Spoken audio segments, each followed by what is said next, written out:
I'm a financial advisor, and the single question I'm asked most often is, how do you know when you have enough to retire? I'm going to give you the formula today and a way that you can work this out for yourself. Here goes. The first thing is this: you've got to understand that it's income that drives a retirement, not assets.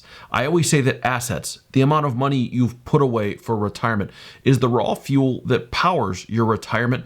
Think of your retirement portfolio like a pile of firewood. It can't keep you warm. It has potential, but without a way to turn it into heat, it's useless. That's where an income plan comes in. It's the engine that converts your assets into a paycheck. If you've got assets, you got a pile of wood. To turn it into a campfire, you need an income plan. That's an important thing to remember. We'll talk more about how to figure that part out here in just a second. I'm going to give you two examples today. First is for a couple who want to retire at a very typical retirement age, 65. The second example, we'll look at the same exact couple, but what if they wanted to retire earlier, in this case, 60 years old?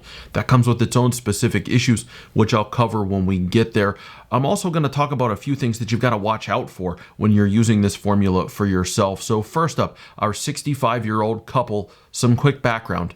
Jim and Pam currently have a household income of $150,000 a year. Estimates range as far as how much of that income you're going to need to replace when you retire, and they go from around 55% of that number up to around 80%. Part of this depends on how much of your current income you're actually living on, and then the second piece is what level of income do you actually have. But since we're looking for a baseline here, we're going to go with 75% income replacement. That means making $150,000 a year, we're going to need right around $9,500 per month in income in retirement.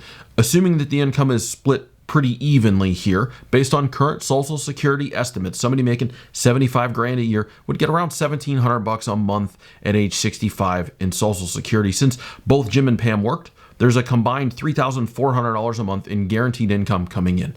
As we said, they need $9,500 per month just to keep the train on the tracks. That's their baseline spending. And so we know that we've got a shortfall of $6,100. That comes out to about $73,000 per year from the portfolio. Now, for our simple formula, we're going to look at the 4% rule.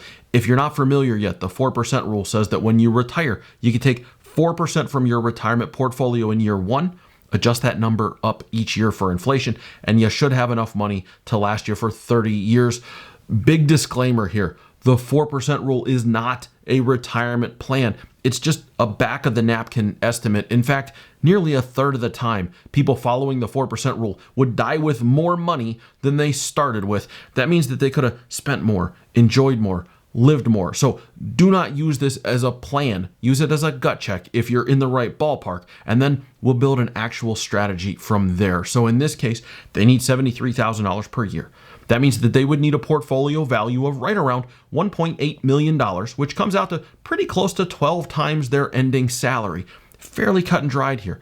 12 times your ending salary, if you're retiring at age 65, should get you in the right ballpark. Now, they're still going to need a plan, a way to turn that wood into fire, but we know we've got a workable situation here. As a quick reminder about that plan, every retirement plan is actually made up of 5 different plans.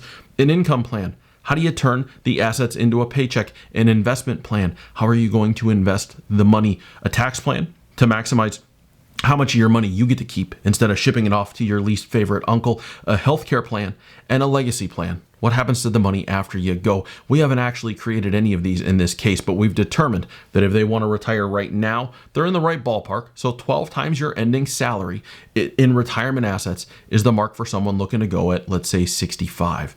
Before we get to 60-year-old Jim and Pam, if you're planning your own retirement right now, 2 things. Check out the links below. I've got a couple of our best resources down there, including our guide to Social Security and a retirement income planning tool available to download. And 2, if you aren't already subscribed, what are you waiting for? Subscribe to the channel. Keep up with all the latest news and tips and tricks to planning your retirement. Let's get on to the 60-year-old version now of Jim and Pam. Everything here stays the same. They're still making 150 grand a year. They're still looking for $9,500 per month before taxes. The Social Security is different because if they retire at 60, 1, they can't claim it yet, and 2, when they do, their checks will be slightly lower because they're missing those last 5 years of paying into the system.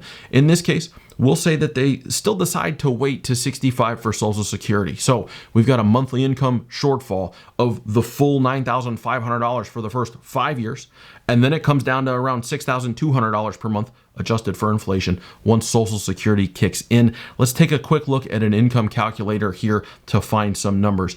If they draw $114,000 a year for the first 5 years, and then they use the 4% rule after that, they need total retirement assets of around $2.25 million to get a similar success rate. That adds up to about 15 times their ending salary. Again, good rule of thumb here. If you're planning to retire early, around 60, you're probably going to need around 15 times your ending salary in retirement assets. Now, note that I said retirement assets here. This is not your total net worth. This is the money you've put away to use for income in retirement. It's not going to include things like equity in the house, unless you plan to sell the house to fund retirement. It's not going to include the emergency fund or money for the kids' college if there's still something there. This is money that you've put away to utilize for retirement income that we're calculating in these numbers. One thing we haven't talked about yet is where to pull this money from.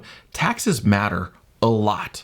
If Jim and Pam have a mix of taxable and tax deferred and tax-free accounts, their withdrawal strategy could mean the difference between running out of money somewhere late in their retirement or having an extra few $100,000 to pass on. I'm going to link a video at the end here to show you that where you draw from can have as much of an impact as how much you draw from your accounts. Now, before you grab a calculator, let me give you two exceptions to the formula. If you're a high earner, your current income might not reflect your actual spending needs. And if you're a super frugal retiree, you might need way less than what this formula suggests. Let's break those down. Let's say that you're a high earner. You're making $500,000+ a year. Most people I meet making that sort of money aren't normally living off the full amount of their paycheck. They may be living well, but they're actually living off of something closer to a few $100,000, not the whole ball of wax. So to say that they might need $5 million to retire at age 65 is unlikely. They probably need less than that because for purposes of our formula, they aren't actually living on $500,000 a year. Likewise, the other side of the coin, for someone who lives very frugally, regardless of their current income, if they're living off of, let's say, $3,000 a month, Social Security might cover a large amount of that income need. I've got lots of clients who are successfully retired with $500,000 or so because their income need from their portfolio is so low. And so someone like that might need far less than 10 times or 15 times their ending salary in portfolio balance. Now remember, this is just a starting point, a simple way to check to see if you're in the ballpark. But to retire well, you need a plan that covers income, investments, taxes, healthcare, and legacy planning. If you want to dive deeper into those, click right over here for the next step in your retirement plan.